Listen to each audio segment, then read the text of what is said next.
अब आता है भक्ति योग के विषय में। तो हम लोग बात करते हैं, देखिए गीता में भी 7वें अध्याय 16 में इन्होंने 4 प्रकार के भक्तों की बात बताई। ये भक्त का मतलब क्या होता है? भक्त का मतलब वे हुआ, यदि हम किसी को भक्त बोलते हैं, इसके मतलब कि वह पराभक्ति में पहुंच चुका है, अन्यथा वो भक्त कहने का अधिकारी नहीं है। वो भक्ति मार्ग का साधक है। इस चीज को स्पष्ट हो लीजिए। इसीलिए भ्रम पैदा हो जाता है। जैसे गीता के 7वें अध्याय का 16वां श्लोक है, उन्होंने कहा 4 प्रकार के भक्त हैं। आर्थ 3 उसमें सकाम है, आर्थ काम अर्थार्थी और ज्ञानी, और चौथा जो है वो ये मुमुक्षु टाइप की जो ये है, इस टाइप से। तो कहा कि 4, लेकिन अब ये होता ना कि इसमें 3 तो सकाम भक्त हैं, तो सकाम तो होना नहीं चाहिए भक्त को। आशय ये है कि वो भक्त की बात कर रहे हैं, और ये भक्त कौन है? जो पराभक्ति पा चुके हैं, उनके क्लासिफिकेशन की बात भगवान ने कही। अब इसका आप लोग मतलब समझो।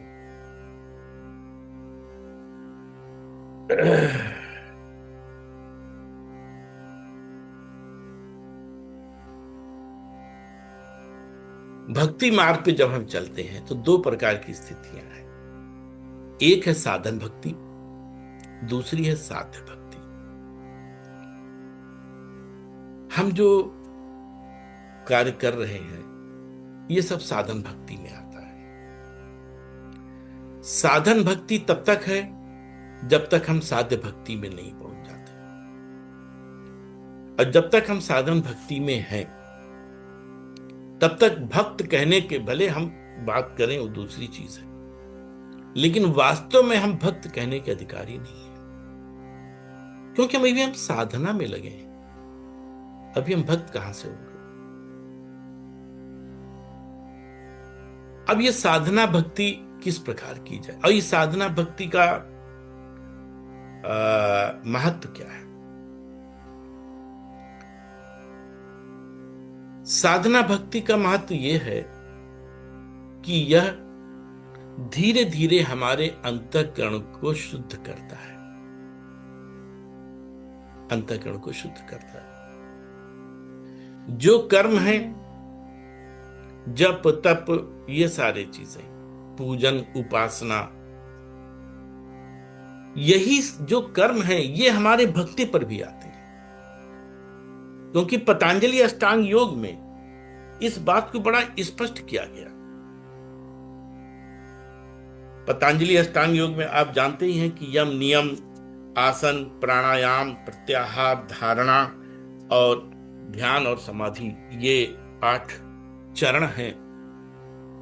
इस चीज का ध्यान रखिएगा कि अचानक आप 5-6 चरण छोड़ के 7वें पे पहुंच जाएं तो उसका कोई अर्थ नहीं होता है।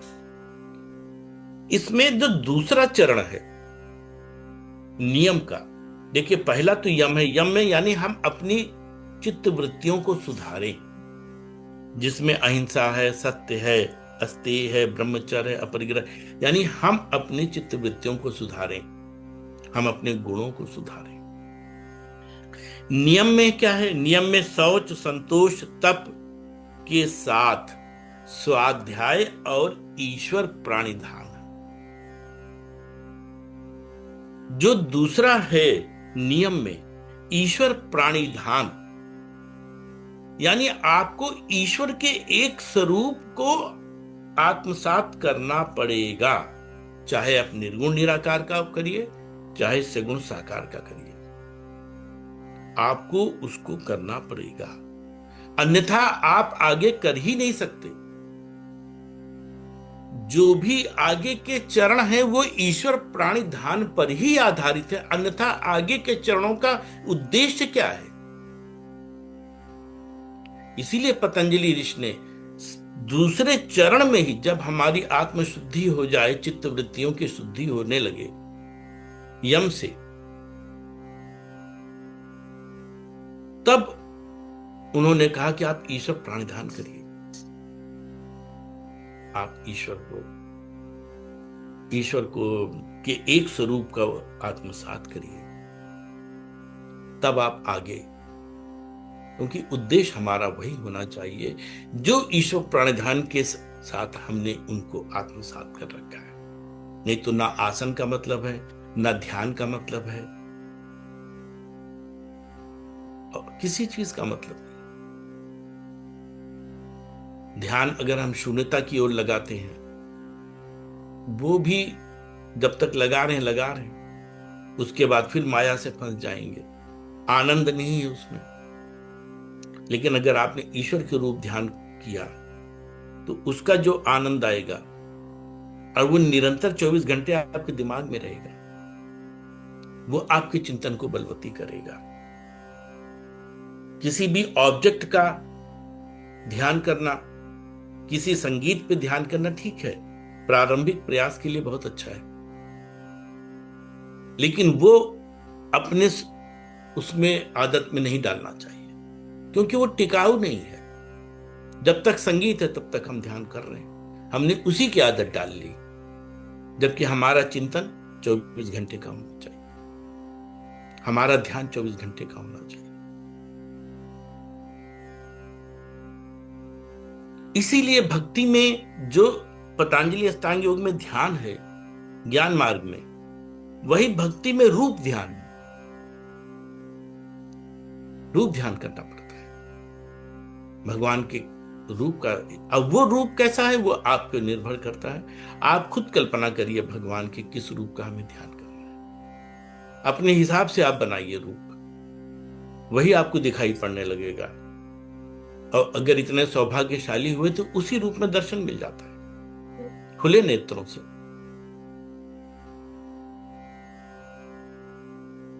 तो रूप ध्यान होता है। तो पतंजलि अष्टांग योग तीनों पे लागू है। इसीलिए मैंने कहा कि ईश्वर प्राणिधान, यानी भगवान के किसी न किसी स्वरूप को तो हमें आत्मसात करना ही पड़ेगा, तब हम आगे बढ़ पाते हैं। धीरे धीरे धीरे धीरे हमारी चित्तवृत्तियां शुद्ध होने लगती हैं, अंतःकरण शुद्ध होने लगता है, और एक स्थिति आ जाती है कि हमारी साधना भक्ति, हम अंतिम चरण पे हों और हमारे हृदय में भाव भक्ति जागृत हो जाए। जो साध्य भक्ति है उसका प्रथम चरण भाव भक्ति है। भाव भक्ति से लेकर के आगे के जितने चरण हैं वे सब साध्य भक्ति के, यानी पराभक्ति के, सिद्ध भक्ति आप कह लीजिए। और साधन भक्ति जो हम इधर कर रहे हैं उसमें सिर्फ एक साधना भक्ति ही है। हमारी साधना भक्ति और साध्य भक्ति में अंतर क्या है? साधना भक्ति में हमको मन को भगवान में लगाना पड़ता है कि थोड़ी देर बैठे भगवान में लगाए, बैठे सोचा कि अब भगवान का थोड़ा चिंतन करें। और भाव भक्ति में, या हमारी सिद्धा भक्ति या हम पराभक्ति जो भी कहें, हम जब उस भाव में आ जाते हैं तो हमको मन नहीं लगाना पड़ता हमारा, उसके बाद तो भगवान से मन हटाना पड़ता है। 24 घंटे हमारा दिमाग ध्यान उसी में रहता है। हम अपने कर्तव्य कर्मों को करते रहें, पर हमारा चिंतन, हमारा ध्यान ईश्वर में बना रहता है। यह है साधन भक्ति और साध्य भक्ति। जब अब ये जो भक्ति है ये ईश्वर की शक्ति है, क्योंकि भक्ति है क्या चीज? अभी मैंने आपको बताया कि जो भगवान की अंतरंगा शक्ति है सत्य, चित्त और आनंद। आनंद का जो स्वभाव है, उनकी अंतरंगा शक्ति के जो 3 भाव, उसका जो अनुभाव है उसका आह्लादनी शक्ति कहलाता है। और आह्लादनी शक्ति का सार तत्व प्रेम है। अब प्रेम की पराकाष्ठा जो है वो भक्ति है। तो भक्ति है क्या? भक्ति मूलतः प्रेम का भाव है। और ये प्रेम स्वतः आपके हृदय में होना चाहिए। प्रेम थोपा नहीं जाता। तो जब प्रेम हो जाता है किसी से, तब हम उसके साथ कुछ संबंध जोड़ पाते हैं, हम उसका भाव कर पाते हैं, हम उसका चिंतन कर पाते हैं, अन्यथा हम कर ही नहीं सकते। आपके घर में बच्चे हैं, पड़ोस में भी हैं, थोड़ा और दूर में भी हैं। कर्तव्य कर्म क्या है? आपने अपने बच्चों के लिए कर्तव्य किया, पड़ोसियों के बच्चों के लिए कर्तव्य किया, जो उनका कर्तव्य उनके लिए है वो भी आपने किया, समाज के लिए जो कर्तव्य है उसमें भी आपने है। लेकिन आसक्ति क्या है? आसक्ति आपके अपने परिवार के बच्चों के लिए ही होती है और किसी से नहीं होती। लेकिन कर्तव्य आप सबके लिए कर रहे हैं। यही तो फर्क है। ये जो आपके अपने परिवार के लिए आसक्ति है ना, तो जो आपका परिवार का मुखिया है, आप यह आसक्ति उसके लिए क्यों नहीं कर रहे हो? जिसकी वजह से आपका परिवार चल रहा है, जिसकी वजह से हमारा जीवन चल रहा है, हम उसको भूल गए। जबकि अभी हमने देखा आसक्ति हमारी अपने बच्चों की तरफ है, लेकिन कर्तव्य हम समाज के लिए भी कर रहे हैं। यही तो करना है। वो आसक्ति हमें भगवान के प्रति करनी है। कर्तव्य हमें यथावत सबके लिए करते रहना है। गीता के 8वें अध्याय 7वें श्लोक में उन्होंने क्या कहा? तू युद्ध कर, पर निरंतर मेरा स्मरण कर। जब तक आसक्ति नहीं होगी, तब तक हम स्मरण नहीं कर सकते, हम चिंतन ही नहीं कर पाएंगे। तो भक्ति मार्ग में सबसे बड़ी चीज क्या है? वह यह है कि आप अपने आराध्य के प्रति आसक्ति पैदा करें।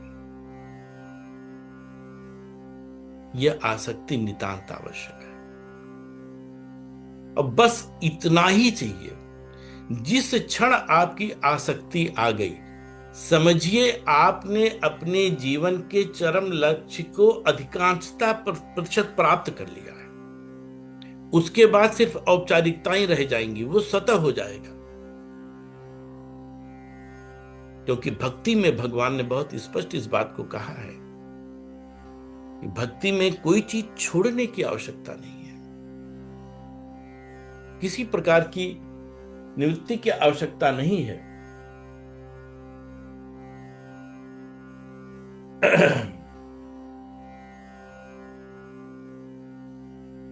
हमें कुछ नहीं करना है। भगवान की एक बार भक्ति शुरू कर दें, उसके पश्चात ज्ञान और वैराग्य स्वतः मिलता जाता। जैसे जैसे हमारी आसक्ति भगवान की तरफ बढ़ती चली जाएगी, वैसे वैसे हम जगत की प्रति अपना भाव हटा करके ईश्वर के प्रति होता चला जाता है। क्योंकि फिर आप अगर एक बार उस मार्ग पे निकल लिए और आसक्ति आपने ईश्वर के प्रति पैदा कर ली, तो आप समझ जाइए फिर ईश्वर आपकी सहायता करने लगता है। लेकिन एक बात मैं फिर कहूं आपसे, आसक्ति का अर्थ माया निवृत्ति नहीं है। यही सब भेद के बारे में आज की चर्चा है। आसक्ति आपकी ईश्वर के प्रति हो सकती है, लेकिन माया निवृत्ति संभव नहीं है। क्यों? आसक्ति आपको करनी है, अब माया निवृत्ति उनको करनी है। भगवान ने बहुत स्पष्ट कई जगहों पे कहा है। गीता को उदाहरण मैं इसलिए देता हूं कि अधिकांशतः आप लोगों के पास गीता है।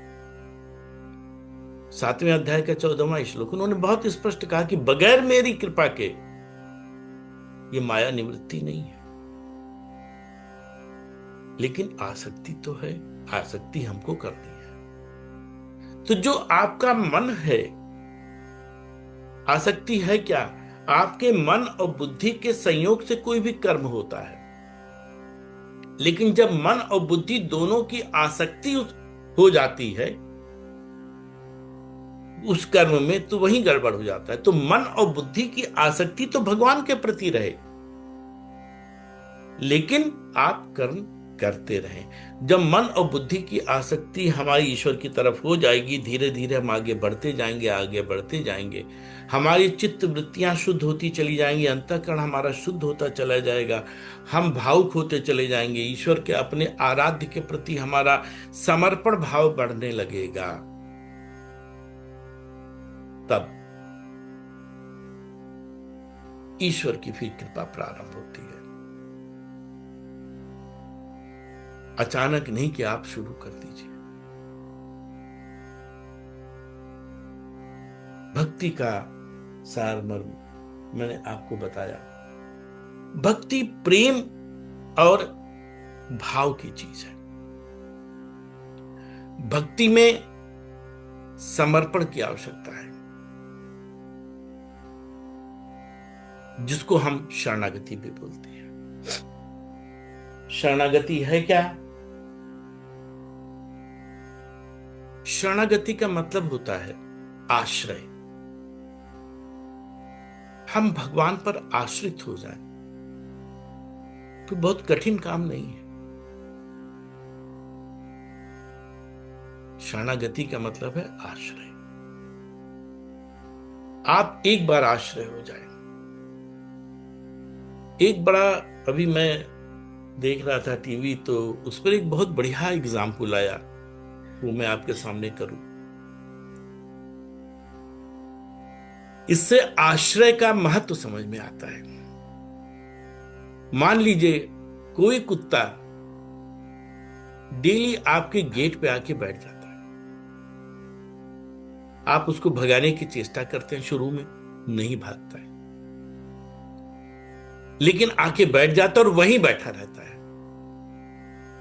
आप 1 दिन, 2 दिन, 4 दिन, 10 दिन आप उसको हटाने की कोशिश करेंगे, लेकिन जब आपको यह लगा कि नहीं, वो तो हमारे ही आश्रित होके बैठ गया है, आपके हृदय का भाव क्या कहेगा? आप चाहे कितने कठोर हृदय के हों, आप कहेंगे यार आके बैठ गया, चलो 1 रोटी उसको दे दो। और जहां आपने देना शुरू किया, तो धीरे धीरे आपके साथ उसका प्रेम बढ़ जाता है। अगर किसी दिन नहीं आके बैठा, तो आप भले बहुत ज्यादा उत्सुक न हो, लेकिन मन में यह विचार आता कि आज क्यों नहीं बैठा। उसने किया कुछ नहीं, उसने सिर्फ आपके घर का आश्रय लिया, और देखिए आप में क्या परिवर्तन आ गया। इस सिद्धांत को, इस कल्पना करिए ना भगवान के प्रति। आज सब कुछ छोड़ के भगवान के प्रति आश्रित हो जाइए। वो क्यों नहीं करेगा आपका? वही शरणागति है, वही शरणागति। इसी को आश्रय कहते हैं। तो जो प्रेम है, समर्पण है, यही है आश्रय। प्रेम और समर्पण आसान नहीं है, लेकिन आश्रय लेना तो आसान है ना। जब आप आश्रय ले लेंगे, तो धीरे धीरे प्रेम समर्पण सब कुछ आ जाएगा। आपको सिर्फ ये सोचना है कि चलो जो करेगा भगवान करेगा, भगवान करेगा। धीरे धीरे आपके हृदय में जो भाव आना शुरू होगा, वो बढ़ जाएगा। और जब भगवान देखेंगे कि अरे यार ये तो मेरे पीछे ही पड़ गया, फिर तो कल्याण करेंगे ही नहीं।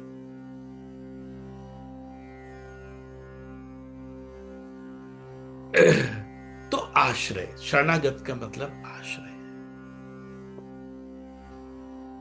मैं वो बात कह रहा हूं जिसको आप अपने जीवन में आसानी से अपना सके।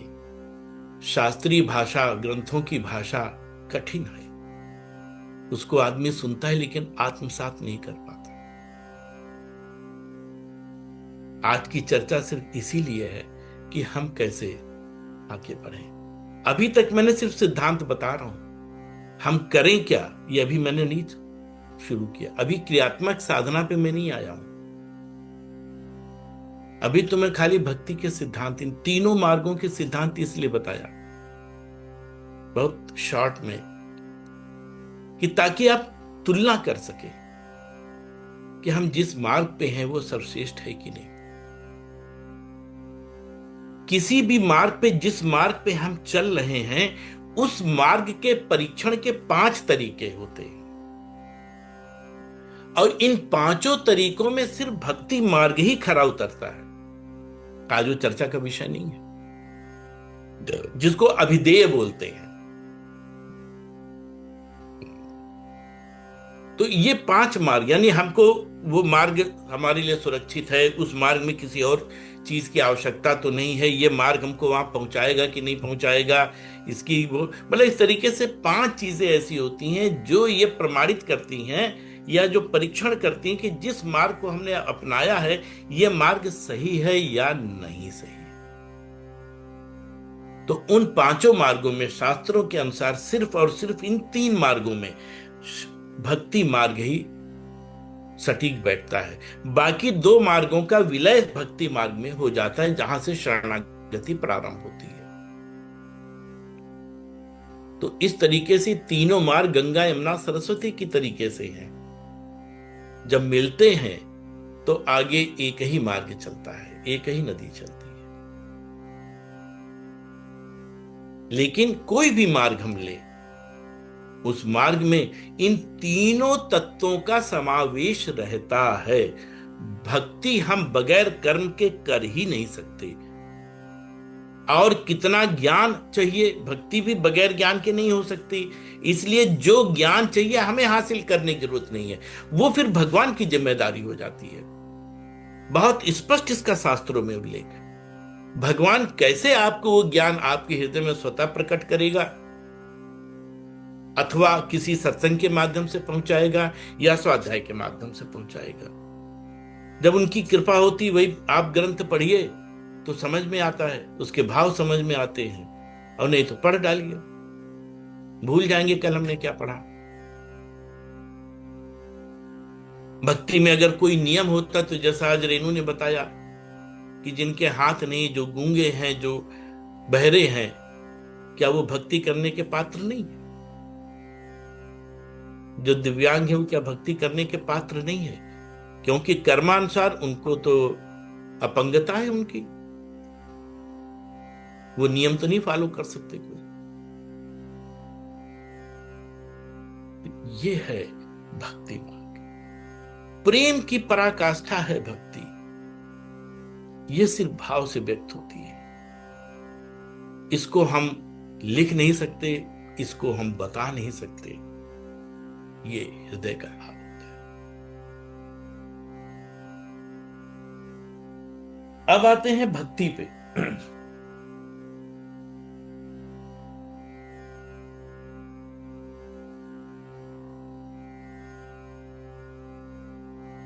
जैसे नवधा भक्ति की ही बात कर लीजिए, जो भागवत के 7:5-23 में बताई गई प्रहलाद की बारे में। श्रवणम कीर्तनम, कई बार चर्चा हो चुकी, इसलिए बहुत ज्यादा उसको बताऊंगा नहीं। श्रवणम कीर्तनम विष्णु स्मरणम पाद सेवनम अर्चनम वंदनम दास्यम सख्यात्म निवेदनम। इसमें श्रवण से लेकर के आत्मनिवेदन के पूर्व तक साधन भक्ति है। जहां आत्मनिवेदन प्रारंभ होता है वहां पर यह पराभक्ति हमारी साथ भाव भक्ति प्रारंभ हो जाती है, जहां हम शरणागति करते हैं। इसको विद्वानों ने इस पूरे 9 को 3 प्रक्रियाओं में बांटा है, और जो हमारे इन तीनों मार्गों के विषय में बताता है। जो श्रवण कीर्तन विष्णु है, ये वाचिक है, यानी हम बोल करके करते हैं।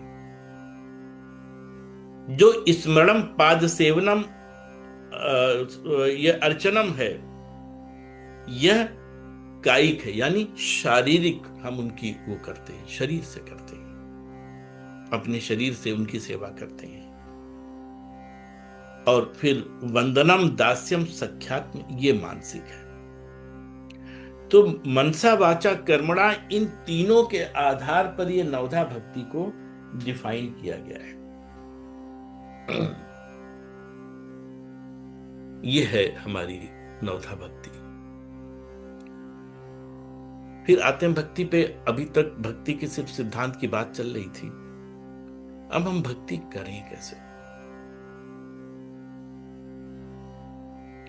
अभी जो हमने चर्चा करी, उस चर्चा में एक बात स्पष्ट हुई कि हमें उनके साथ भाव जोड़ना, बगैर भाव जोड़े हम भक्ति मार्ग में प्रवेश नहीं कर सकते। भाव तो जोड़ना। अब भाव जोड़ने के लिए जो पहला चरण, जो पहली आवश्यक शर्त है, वह यह है कि हम भगवान से एक संबंध जोड़ें। आप स्वयं देखिए, जिसके साथ आपका कोई संबंध नहीं है, उसके साथ आप भाव कैसे जोड़ सकते हैं? कभी नहीं जोड़ सकते। तो भगवान के साथ संबंध जोड़िए, तभी भाव होगा। जब तक आप ईश्वर को ईश्वर, ब्रह्म, एक असीम ऊर्जा या एक बहुत शक्तिशाली आप मान के चलेंगे, तब तक दूरी बनी रहेगी और वो भाव पैदा नहीं हो सकता। करोड़ों में कोई एक है जो उस स्वरूप की उपासना करके वहां तक पहुंच सके। हम उतने तपस्वी नहीं हैं, हम उतने ज्ञानी नहीं हैं, हम बहुत सरल हृदय के, बहुत सरल मनुष्य हैं। इसीलिए भक्ति मार्ग सब कहा गया, आप भगवान से एक संबंध जोड़ो। 5 प्रकार के संबंध है, आप सबको पता है, और 5 के स्तर हैं। तो हम चाहे दास्य भाव से जुड़े, चाहे सखा भाव से जुड़े, चाहे हम सेवक भाव से जुड़े, हम वात्सल्य प्रेम के साथ जुड़े, हम माधुर्य प्रेम के साथ जुड़े, लेकिन संबंध जोड़ना तो बहुत आवश्यक है। आपके जो इष्ट हैं, ये आपकी रुचि के अनुसार है, आपके संस्कारों के आधार पे है, आपके परिवार के साथ चली आ रही परंपराओं पे आधारित हो सकते हैं, उसमें कोई भेद नहीं। आप उस अपने आराध्य को चाहे भगवान विष्णु के रूप में मानिए, चाहे शिव के रूप में मानिए, किसी रूप में मानिए, मां के रूप में मानिए, हनुमान जी के रूप में मानिए, उससे फर्क नहीं पड़ता है, क्योंकि ये सब वास्तव में उस ब्रह्म के ही विस्तार हैं, उसके विस्तार हैं अथवा उसकी शक्ति के विस्तार हैं। तो अगर हम उनकी उपासना कर रहे हैं तो साक्षात ब्रह्म की ही उपासना कर रहे हैं। हम उनके किसी स्वरूप की अपने रुचि के अनुसार हम आराधना करें, ये, और फिर उनसे एक संबंध जोड़े। जो आपको लगे वो आप संबंध जोड़िए, लेकिन जो भी आप संबंध जोड़ें, उस संबंध को बाकी अपने अवशेष जीवन में बड़ी ईमानदारी से उसका निर्वहन करिए। और वो निर्वहन प्रारंभ में आत्मवत होना चाहिए, क्योंकि प्रारंभ में आपको उनका अनुभव नहीं हो पाता है। हमारे शब्दों पे थोड़ा सा गौर करिएगा। प्रारंभ में आपको उनका अनुभव नहीं होता है। प्रारंभ में जो हमारा अनुभव है, उसके आधार पर हम उनकी सेवा कर रहे होते हैं। भक्ति का भाव प्रेम की पराकाष्ठा है, लेकिन भक्ति का जो कर्म है वह सेवा है। सेवा मात्र स्मरण आवश्यक नहीं है, सेवा बहुत आवश्यक है। बस सेवा है। ये सेवा ही आपको भाव से जोड़ेगी, उनके चिंतन से जोड़ेगी। अन्यथा आपका चिंतन बाधित हो सकता है। शुरू की बात कर रहा हूं, बाद में तो फिर अपने आप सब चलने लगता है। हम प्रारंभ की बात कर रहे हैं, जब साधना भक्ति के अभ्यास चल रहा होता है। उदाहरण लीजिए, आपका छोटा बच्चा है, मान लीजिए उसकी उम्र 2 साल की है, 1 साल की है, वो घर में आपके है। आपका 24 घंटे चिंतन उसमें रहता है कि अब भूखा होगा, अब उसने कपड़े गीले कर लिए, अब उसको करवट दिलानी है, अब उसको थोड़ा टहलाना है। 24 घंटे कर रहे हैं ना आप, क्योंकि उसके साथ भाव जुड़ा हुआ एक संबंध है, और आप सेवा कर रहे हैं। उस सेवा के कारण आपका उसके चिंतन चल रहा है, क्योंकि आपको पता है कि आपके अतिरिक्त अन्य कोई नहीं जो उसकी सेवा करे, तो आपका चिंतन चल रहा है। यही हाल तो भगवान के साथ है। जब हम भगवान के साथ संबंध जोड़ के उनकी सेवा शुरू कर देते हैं, तो उनका चिंतन होने लगता है,